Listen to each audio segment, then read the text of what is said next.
Hi everybody, it's Colin here from Woodthorpe International.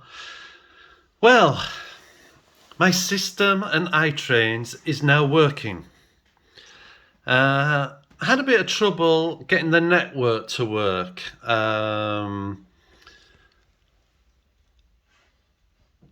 It's nothing to do with the components or itrains, it's just how the network was working and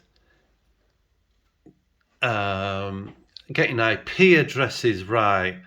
When these programs talk to you and say you want to put address this and the IP that, and they sort of expect you to know what they're talking about. Now, in my job, I use my hands and my mouth to talk to customers. Yeah, I don't have to think about electronics and networking and stuff. So it was a bit frustrating, but it all got there in the end. Yeah, it got there in the end and it worked. So I could turn the power on and get trains to move on my sill layout, but I couldn't get iTrains to do it. And at one point I could, but then I couldn't get the trains to stop. And I remembered a video I watched of Robert's train set, and Robert had a light bulb moment. And I thought, I'm sure he said something about a light bulb moment. And I thought, I'll watch his videos again and find it. I knew roughly where it was, but finding the exact one, I had to just keep going through. I went through them, which is always a pleasure to watch Robert. And basically, he said his light bulb moment was, with anticipation of seeing this, you go to switchboard from the edit, click on it, and you basically click on a feedback, a block detection, and he basically said he hadn't clicked that, use positions. And when I came in and looked at it, for puppy's sake, it was already clicked. So I had a different problem. And a couple of days went past after a week or so doing different things, trying to set measurements up differently and stopping and you name it.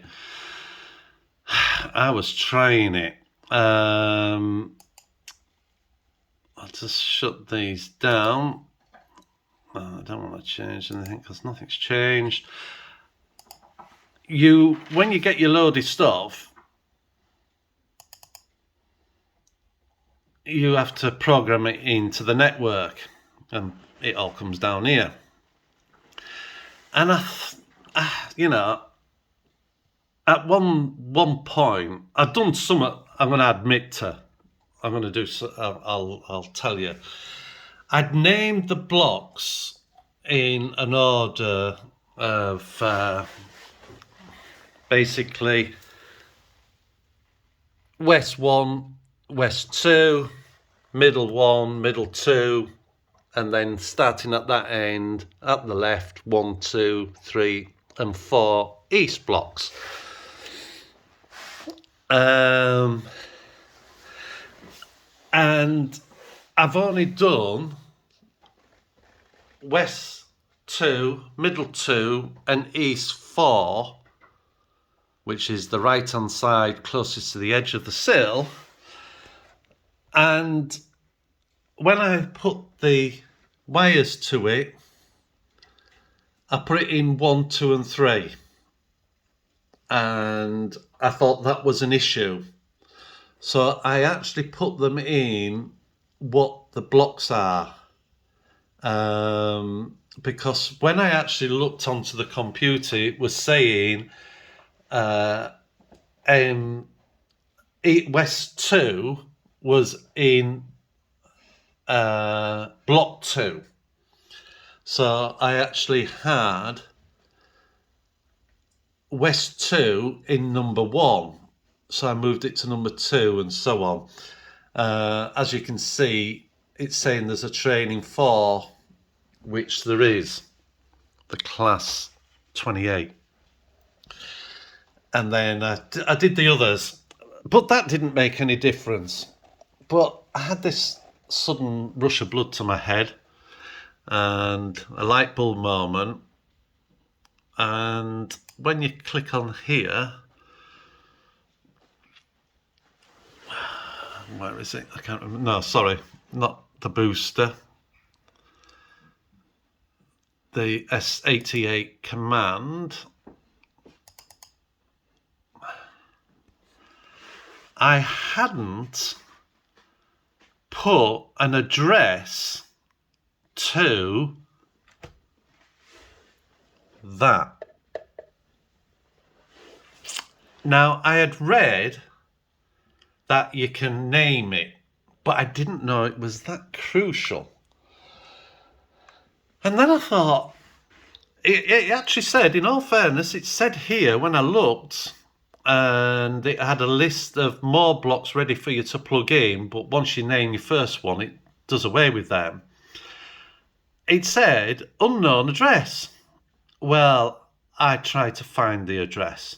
I couldn't find it to save my life. And then what address? Is it just a number? Like, as it turns out, yep. It doesn't have to be 1. It can be any number. You give it a name and you apply it. Now, this is already set up, ready. It always knows that I've got 1 set of 8. And it's saying the next one will be 2. And I would do that. But again, what address? Is it just a number? Is it an IP address? Is it the flipping address where I live? Well, I knew it wasn't. But, you know, and I found out that you just do that, and it worked. And as you can see, it's saying there, there's a training in that block. So that was my light bulb moment. I thought, yippee. But then there was the network issue. It wasn't spot on. It needed to be hardwired, but it didn't want to go through the boosters of the internet. It needed to be plugged into the main router. So that is now happened. We've got it plugged in, and it's as stable as anything now. And basically, when I go into itrains, it's not connected. You press the connect down here. There is the rector and commander. What will turn on?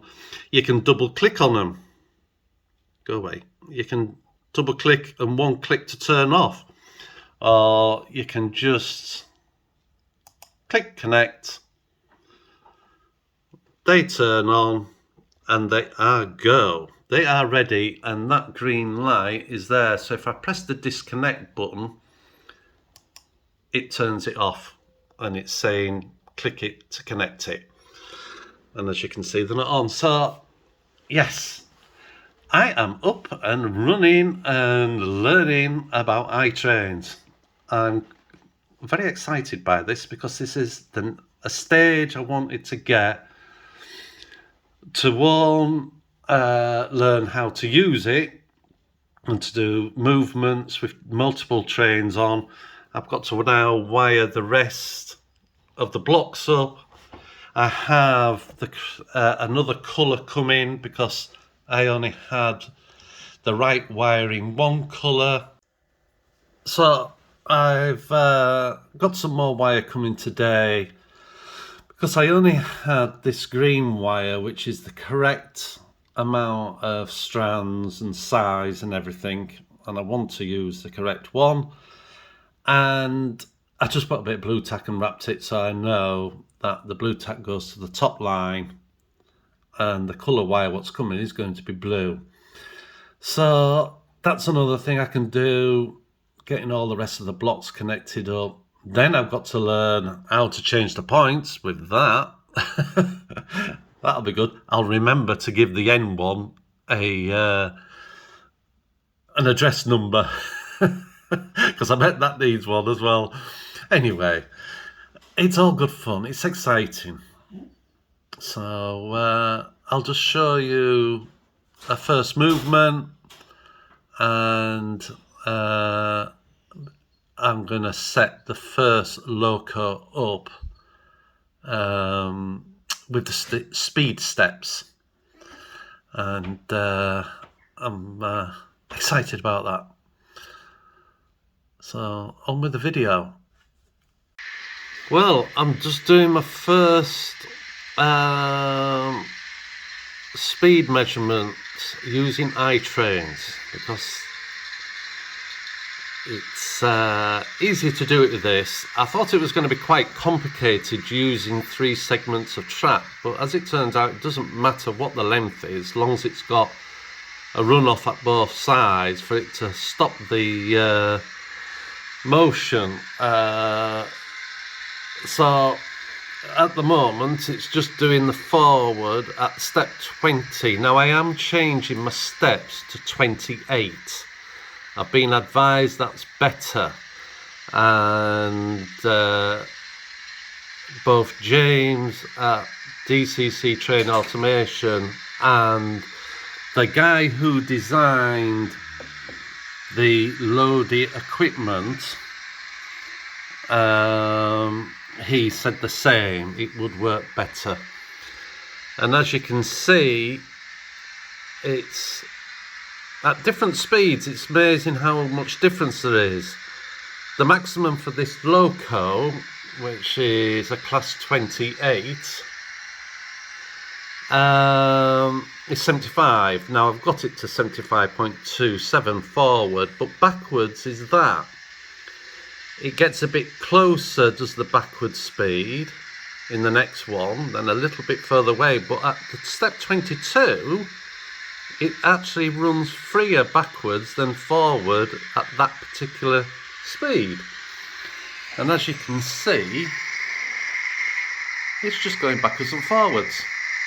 Now, the advantage of having a shorter piece of track from that point up to this point where it measures is it doesn't take as long to do the process. Now I'm not doing every step, I'm doing every other step, and it will auto fill in between, which I'll show you. But it's just fascinating. I mean, you know, this is just a whole new world I'm getting into. And then, as we can see, this is the graph. The red is the forward line, and the black is the backwards.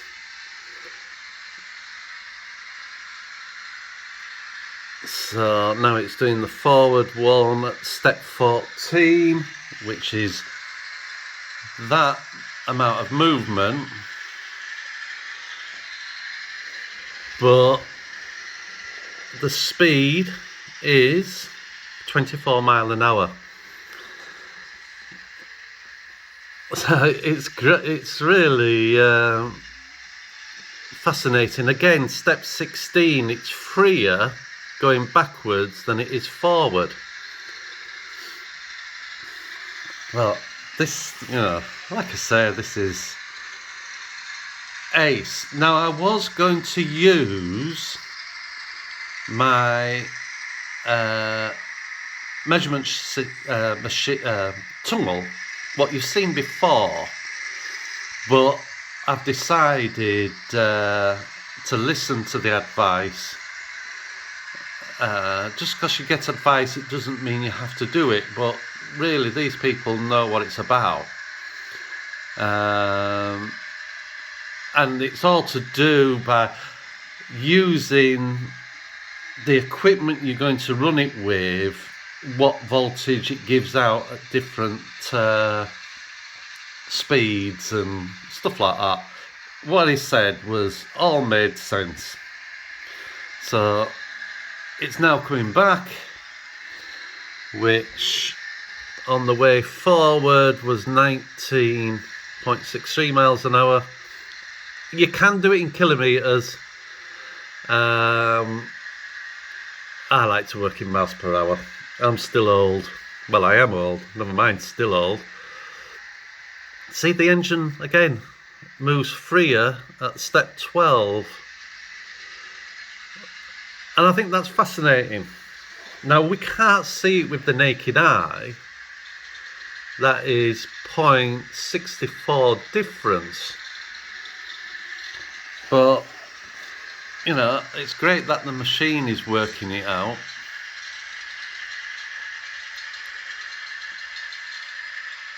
So this is the first train, and also you'll see, if I just move this out of the way when I find my mouse. Hi mouse.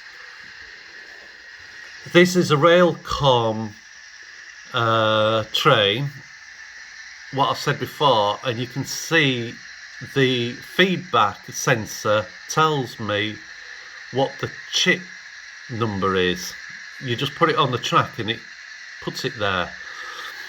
Eventually this area here will be full of locos, and if it hasn't got Railcom, I'm going to have to physically grab it, drag it up and put it in the place I want it to be, where whenever I turn Railcom on, not Railcom, itrains on, and put a train on for the first time, it will tell me, it will tell the machine where it is. I haven't got to put it on the track. But I won't be able to do every loco at the end of the day. Where's my mouse going again? Hi mouse.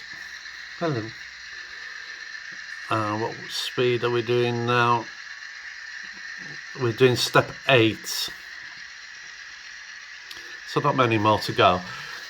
There are some locos what have been hardwired, not by me, and won't have Railcom in. Well, I'm not taking them out. There will be some, possibly some locos what have got sound in. They may be old and they haven't got the Railcom system in. Again, that I will have to lump. But I did get, I've been collecting Bachmann decoders. Excuse me a minute. Sorry for you looking away from the screen. What's it going to be this time? 13. That's closest, you know, both ways. But in here, there's 18 and 6-pin decoders. Because there's a shortage, whenever I've seen them, I've had to get them. Just so I have them ready for swapping. Now, the cost isn't horrendous, because the decoders I don't want, I can sell. And I'll retrieve some of the money back. But eventually, they will be all Railcom. Not necessarily all the same make, but you never know. I might go all to one make.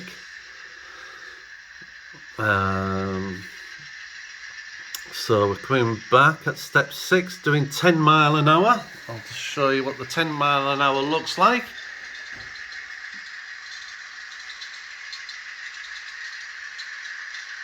This loco sounds amazing.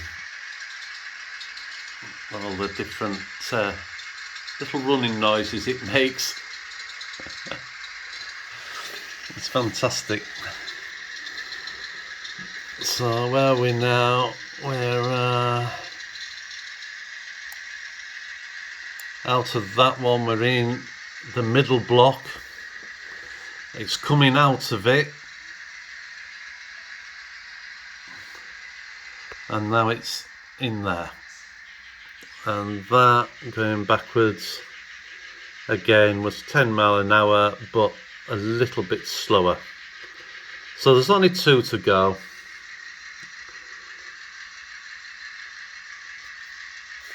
And what you do, basically you put the feedback numbers in. W2 West 2 that's the name of that block. Then the middle block is that one, M2, and East 4. It says there that that's East 4, and you just click them on. You don't have to do any measuring. I won't be surprised if there isn't a minimum, but at least you don't have to do it a separate track. You can just use 3 pieces. You know, as it turns out, I've got 3 zones in a length, 3 block detectors, so that's good. And the other thing, what's working well, that's in block 8 at the moment. It'll change to 4. Now it's in block 4. Will change as it goes, and it's in it now, and it will change. And that's block 2. And that's block 2. So it's got one more pass to do. So we're on step 2 now. And that's got to be something in between. There's a mouse again.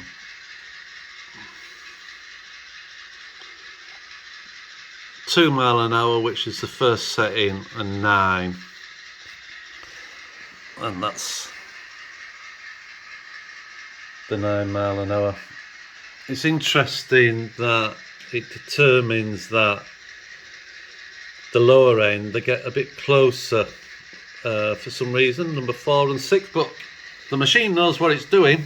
Well, so I understand anyway. Got to trust these things. That's why we get them.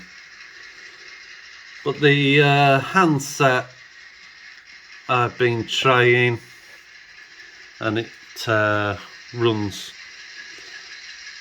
very smooth. And this is another thing for it. This is why the designer of Lodi said he realised 28 steps was the best thing, so he put 28 steps on the throttle. If I wanted to stick with 126, he did say, please do, you do what's right for you.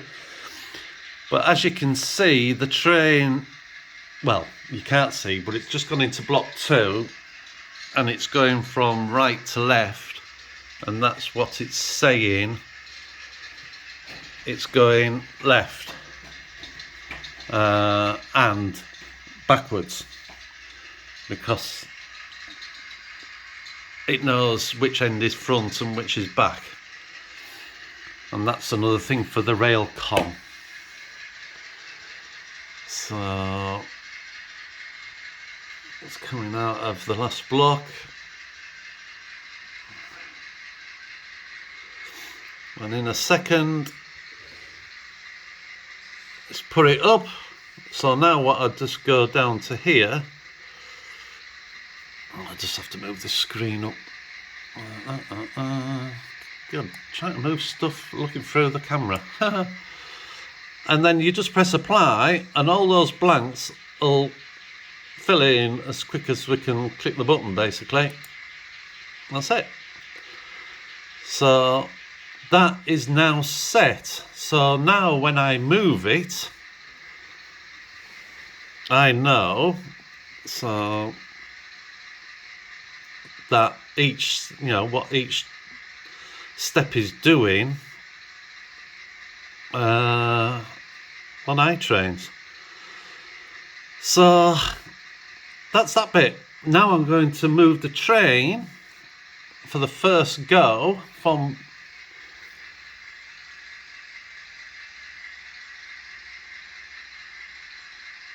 west 2 to middle 2, and it stop somewhere before that point.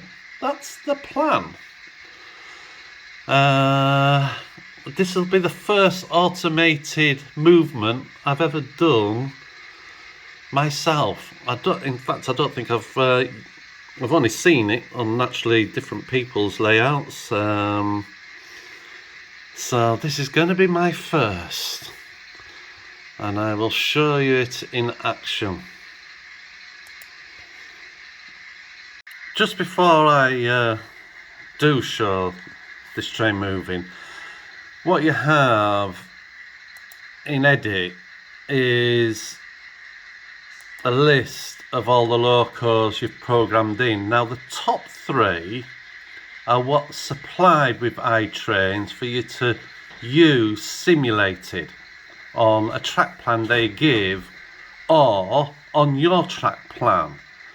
As in, if I moved one of those top 3 trains up to here and asked it to move from there to there in simulation, it would show me. I can delete them off, but this is it showing the name. You give it a description, call it out you like, the local type, naturally it's a diesel, the length of the train, the decoder you set to whatever you want, that's the code of the train, the address, and that's the interface I'm using, which is that one there, and that's the new step plan.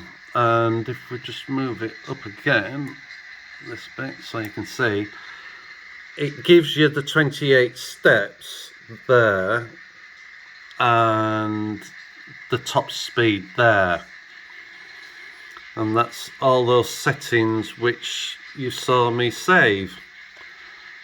And then you can put an image in so you can see what it is on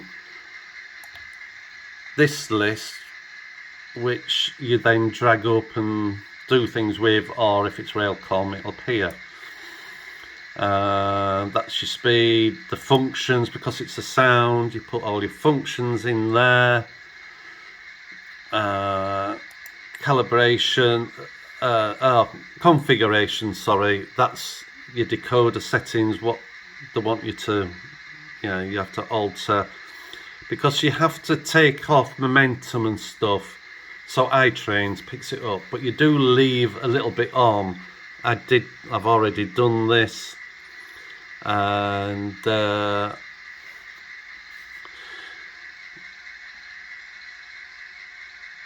that's that bit. Options again, that's telling you the length of the loco, and that's you have to do things with this for the acceleration, deacceleration, and how many milliseconds it responds to each function, and that's the overhang from the buffers to the center of the wheel. And with it being a Kobo, they're slightly different by 2 mil. So, and then you can put restrictions in there, what it can't and can't do, and any comments. So if you write something down, you don't have to remember, just type it in here, and it's like a little note page for that one loco. So it, there's a lot of information, yes, you have to put in initially, but once it's in, it's there. And it is fairly easy to do once you've done your first one. It would be better if I had this program before I started ever modelling, because as I got my models, I would put them in.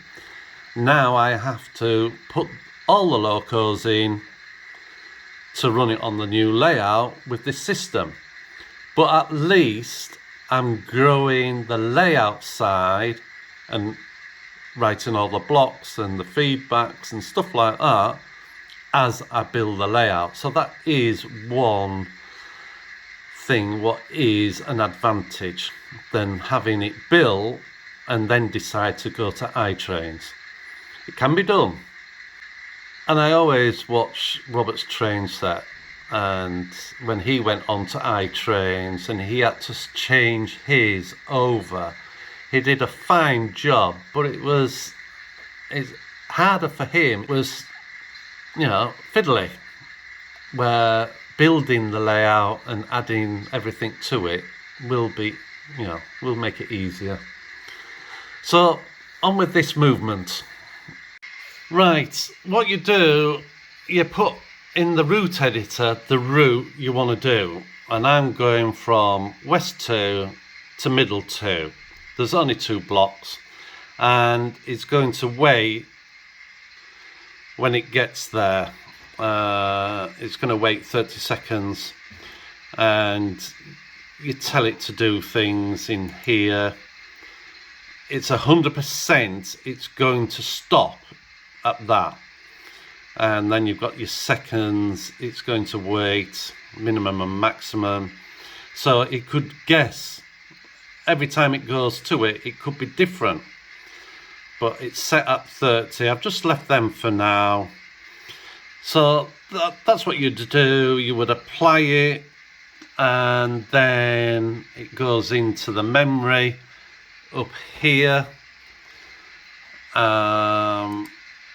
and then once you've got your train on, you just go down to here, and you can have a no route, or a route, or many routes it could do from the block it's in. So we're in that, and you can just press go here. You can press go on this line. You can press go up there, or you can right click and press start first move. It doesn't matter which one you press, they all work the same. So basically you just press that, it goes into automation mode, speed increases, train moves off,